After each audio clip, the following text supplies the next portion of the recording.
Unë kam qenë kategorikisht kundër. Nuk mund të ketë drejtësi nga një institucion i krijuar mbi bazat politike. Në asnjë rast nuk mund të implikoje rrethin edhe uniformën që ka pas amblemën e ushtrisë shqiptare të Kosovës. Ato çështje duhet të mbesin të shenjta.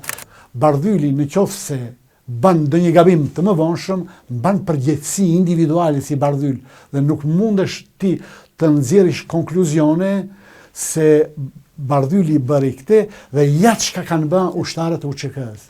Ushtarët e UÇK-s kanë kryer misionin në mënyrë të përkryer me përfundimin e luftës. Çdo njeri eventualisht nëse ka bën ndonjë shkelje, ai është përgjegjës për vetveten, për veprën që ka bën. Ndërsa çështja edhe nëse bën ndonjë vepër të keqe, ati nuk duhet i mohohet se në kontekstet saktuara historike, ku, si thot populli i Kosovës, numrohej pasuli kokër për kokre, ai ka dalë në një raport forcash disimetrike dhe të pabarabarta të luftoj për çlirimin e vendit. Ai meriton respektin, edhe nëse bën ndonjë gabim të mëvonshëm. Prandaj mos t'i ngatrojmë gjërat. Në shkencat politike thuhet domethënë nuk luhet poker me rregulla të brigjit.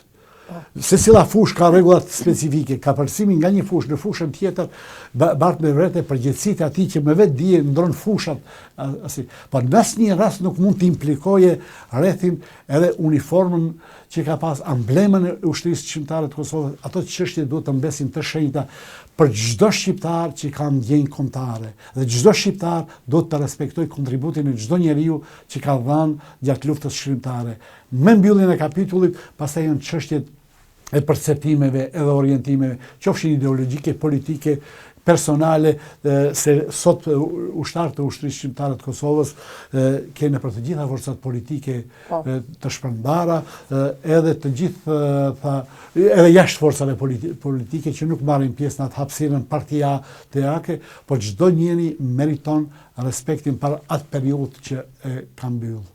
A do duhet të formohet gjykata speciale, të themelojë në fakt? Unë kam qenë kategorikisht kundër dhe para se të themelohej gjykata, para se të votohej në Parlamentin e Kosovës, unë votova librin Mashtrimi i Madh, ku e nxjerrin në tërësi, domethënë, këtë konstruksionin mediatik që është mashtru bota rreth këtë luftës Kosovës, rreth ushtrisë shqiptare të Kosovës, rreth trafikimit të organeve, çdo gjë e kanë nxjerrë se është sajes e shërbimit sekret serb. Para se të votohej, jam drejtuar të gjithë deputetëve përmes një letre publike. Letra publike është botuar për shumicën e mediave elektronike në atë kohë, po ua kam dërguar edhe personalisht në parajmajlet individuale të deputetëve të Kuvendit të Kosovës që të mos votohet, sepse nga analizat që i kam bërë atë kohë, edhe kam pas bindjen profesionale time se nuk mund të ketë drejtësi nga një institucion i krijuar mbi bazat politike.